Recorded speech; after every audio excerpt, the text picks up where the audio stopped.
Storytelling is quite possibly one of the best ways to get your point across and to help people understand exactly how you can help them and that you understand the problem they have and that you can get them that transformation that they seek.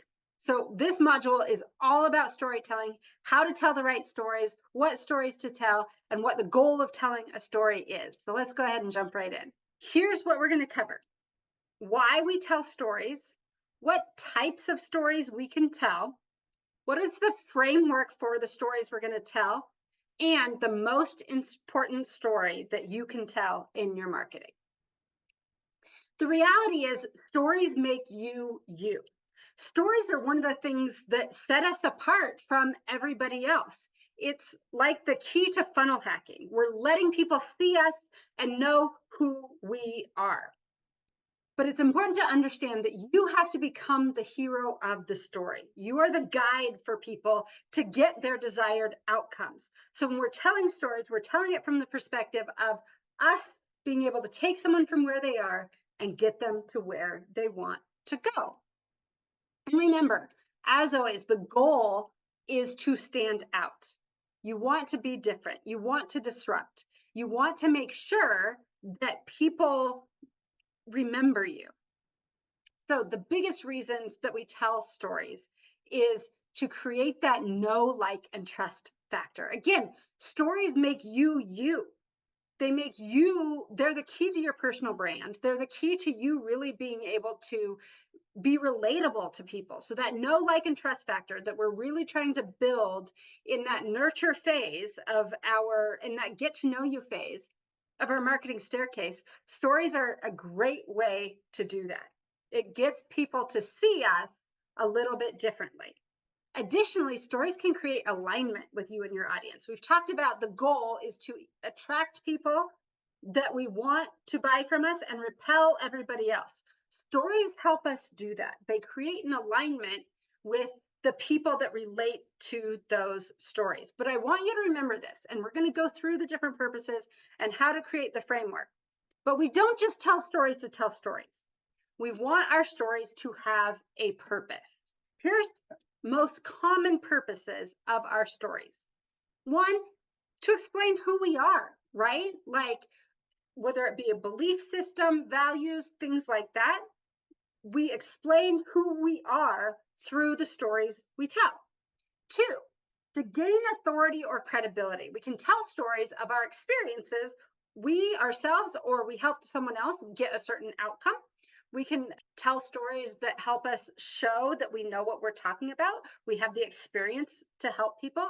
So that idea to gain authority or establish credibility with your audience. The third purpose of a story is to establish your backstory. So this helps people understand where you've come from.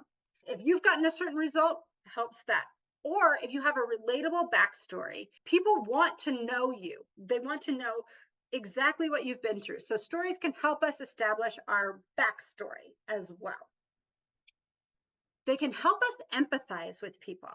If I can tell a story that says, this is what happened to me, and people go, oh, yeah, it's easy for me to say, I get it, because I've been there. When I tell a story about starting a business with 5 kids, I want you to understand, I get how difficult it is because I've been there. The other thing is stories make us human. Sometimes we can get out and just telling about our value and everything that we want to teach people. Stories make us human.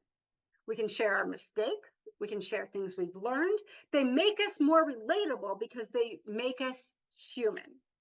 And then the last purpose of a story is to teach or cement a value or some sort of thing that we need our audience to believe.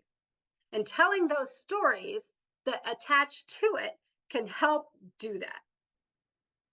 So here's some of the common story topics that we need to be thinking about, the things that we need to help our customers move through that we're going to want to tell stories about. What are their objections or fears to taking the next step? I might tell a story about someone that has that same objection or fear and what happened afterwards. Or we might let our customers tell a story about it, right? Another common thing that we need to help them understand is, can they get results? We want to highlight outcomes. We want to talk about the transformation. We want to talk about results. And we want to talk about those things that what happen if they don't. So when we talk about creating stories, when we want to overcome objections, we want to be taking a look at these things and say, hey, how can I tell a story that's going to relate to my audience and get them to understand that they can take the next step with me? So this is a small list of stories, but I want you to understand everybody has stories to tell. The stories don't have to be these big, gigantic stories. I actually would rather you tell stories about more mundane things in your life, just the normal stuff that happens in your life, because that is more relatable to people. And we're going to talk about a framework for that in a minute. But you have stories about how you're starting out, how you started your business. What hobbies do you have? What places have you been? Are there people that have helped you? Is there day-to-day behind-the-scenes stories that you can talk about? I tell stories about hiking and how that relates to my business, right? It's just the mundane things that happen. Are there family stories you can tell? What have you learned and the challenges you've overcome? Can you tell a story about what is a challenge that you had that you were able to overcome? And then even stories just about life rules. I'm telling you, you have so many stories in your life that you can pull from. So I don't want you to feel like you have to have this big, gigantic story. One of my most successful stories is just a story about recycling and me taking a bunch of cardboard to the recycling. Okay. So understand that you don't have to have grand stories. It's just little stories that let people in to see our life. And then we want to relate it back to our business. So the story gives the perspective, and then how can you relate it back to your business? How can you relate it back to the business for your prospect so they're like, oh, I get it. They can help me. That I want to work with them. Stories can be told from your perspective. So about you, right? These are about your life. Basically anything that you're talking about, that you're telling a story from your perspective, how you see it, how you lived it, what happened. It's all told from your perspective. Another thing you can do is tell a story from a known person's perspective. So when we're using quotes, or if we're using a story of someone that other people have talked about, your audience would know this person. You can tell a story from their life and reference that person and then relate it back to your business. You can tell a story from a client or a testimonial perspective. So if your client is saying, hey, here's what happened, here's the results I got, you can ask them to share the story, or you can share it from their perspective. And then the other thing is you can explain it from a fable perspective. If you want to tell a fable, tell a story that isn't necessarily a real story, but gets the point across. So it doesn't have to be a story that's actually happened in your life, but the tortoise and the hare is a great example. If you want to say slow and steady wins the race, right? So that would be the example of telling a story from a fable perspective rather than a real life story. But you have to understand that every story has to have a purpose, and that purpose is to help them understand. It might be to help them understand something about your product or service, help them understand that you can get them from where their problem is to where they want to go. But it's about helping them understand so that they take the next step in the marketing staircase or in the journey with you. Okay, let's take a look at what the framework of a good story looks like. As with anything, our story has to have a hook. Understand we can tell stories on social media. We can tell stories in our email marketing. We may even tell stories on our website or landing pages. Stories can be used almost anywhere because people relate to stories, but we have to have a hook. So if you're telling a story in an email, then the hook would be the email subject line. If you're telling a story on social media, it might be above your head or the first few words out of your mouth, but making sure we're doing something to capture people's attention. So we have to start with a hook. And then we tell the story. We're going to tell what happened. Simply just quickly go through the story and what happened.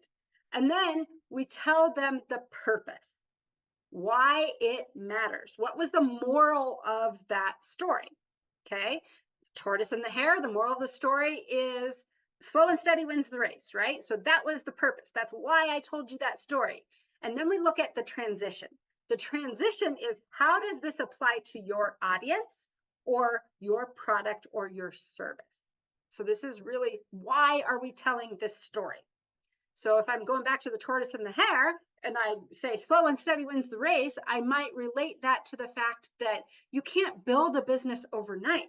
But if you put in effort every single day, you will eventually get there, right? So that would be my transition. I would tell you why I told you this story.